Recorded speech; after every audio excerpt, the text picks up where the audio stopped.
자, 이번 수업은 2차 부등식의 해이 조건이라는 단원을 일단 두 가지로 나눠 가지고 따로 영상을 찍어 보도록 할게요. 먼저 2차 부등식의 작성이라는 단원입니다. 요거는 2차 부등식 아니라 우리가 앞에서 2차 방정식의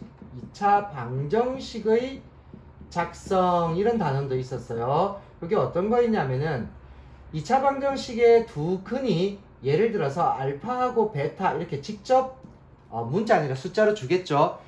근을 주면은 우리는 얘를 가지고 2차항의 개수가 1인 합하고 그 다음에 곱을 만들어서 이 두 수의 합과 곱을 만들어서 는 0 하면은 2차 방정식이 딱 만들어진다라고 얘기했었죠. 기억나죠?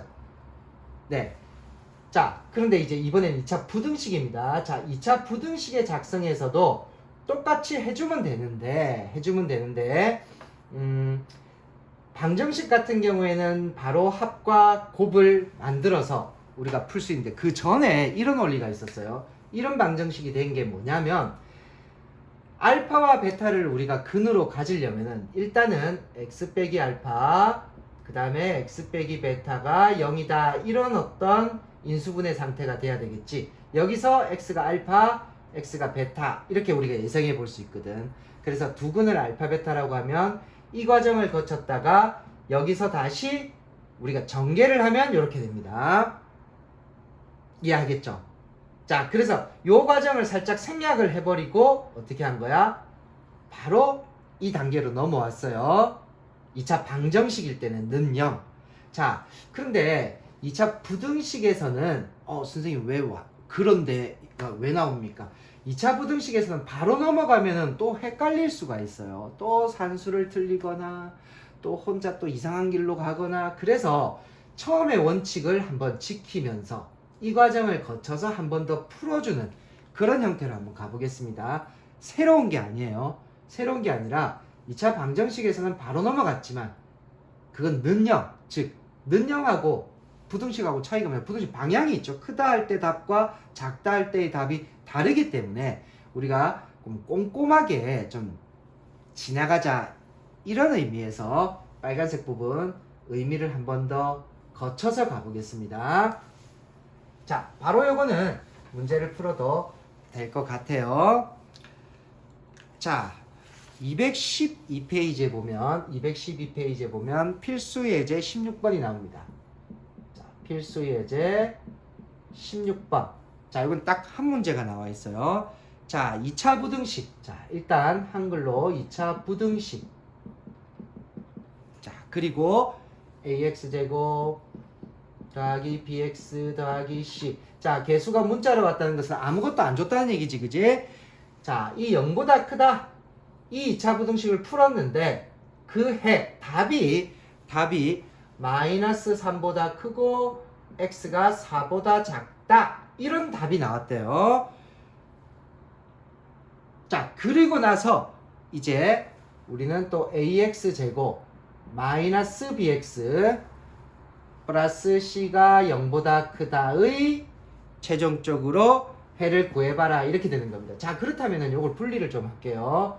이렇게 분리를 하면 위의 식에서 이 해를 가지고 여기에 있는 이런 해를 가지고 2차 부등식을 우리가 작성, 즉 만들어서 A값, B값, C값을 정해준 다음에 여기다가 넣어서 다시 한번 풀어라 그런 의미가 되겠죠. 자, 그러면 시작합니다.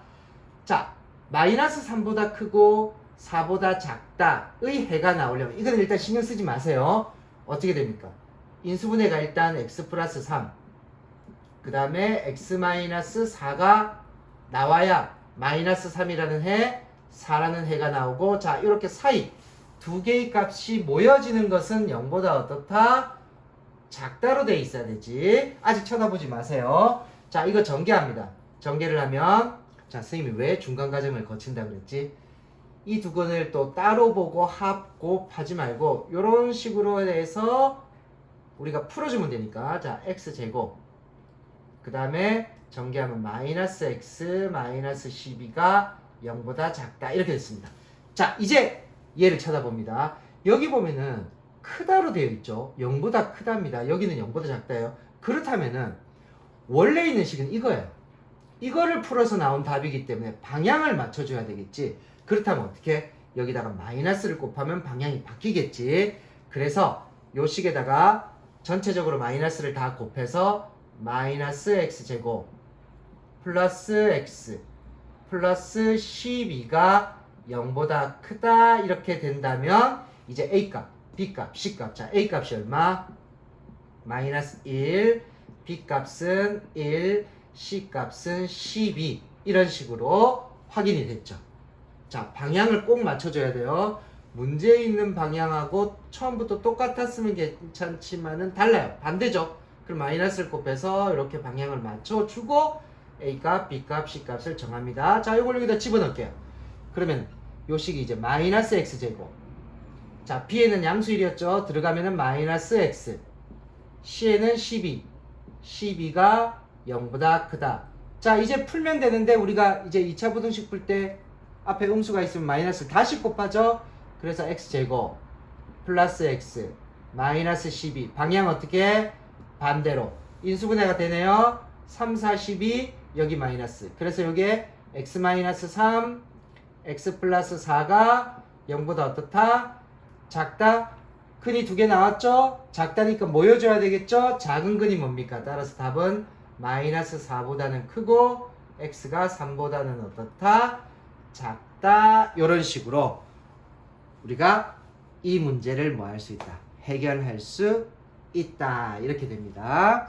자, 정리를 하자면 2차 부등식의 작성입니다. 내가 이제 해를 주게 되면 그걸 가지고 2차 부등식을 만들어내는 과정입니다. 방정식하고 좀 무슨 차이가 있지? 중간 과정. 그쵸? 이 중간 과정을 한번 거쳐가죠. 실수 때문에 그렇습니다. 그래서 요런 답이 나오려면 알파, 베타입니다. 요렇게 인수분해가 돼야 돼요. 그리고 모여있으면 작다죠. 그래서 전개를 해서 2차 부등식을 만들었는데 이게 이제 문제에 있는 방향하고는 반대지. 그래서 어떻게 됐다? 마이너스 1을 곱해서 전체적으로 방향도 바꾸고 개수 구호도 바꾼 다음에 여기서 이제 A값, B값, C값 제일 앞에 있는 게 A, B, C가 되겠죠. 그것들을 찾아서 요게 이제 최종 문제죠. 요 해를 구하면 돼요. 그래서 A에 마이너스 1, B에 1, C에 12를 집어넣어서 2차 부등식을 만들었는데 우리가 풀 때 최고창이 음수면 제일 먼저 양수로 만들어주고 마이너스를 곱하면 되겠죠. 방향 바뀌고 그 다음에는 인수분해가 되니까 서로 다른 두 실근이 나왔고 작다 그러면 그 서로 다른 두 실근이 모이는 방향 쪽으로 답을 적어주면 완성이 된다. 이렇게 보시면 되겠습니다. 자, 짧지만 교과서에 나와 있는 문제입니다. 그리고 충분히 시험에서도 나올 수 있는 문제이기 때문에 자, 한 가지 더 덧붙인다면 만약에 이렇게 문자가 ABC 3개가 아니라 여기가 2가 붙어 있다. 그러면 이제 앞에 개수도 맞춰줘야 돼요. 그거는 이제 밑에 확인 체크 이런 것들을 보면서 조금 더 연습을 하시면 되겠습니다. 자, 2차 부등식의 작성이었습니다.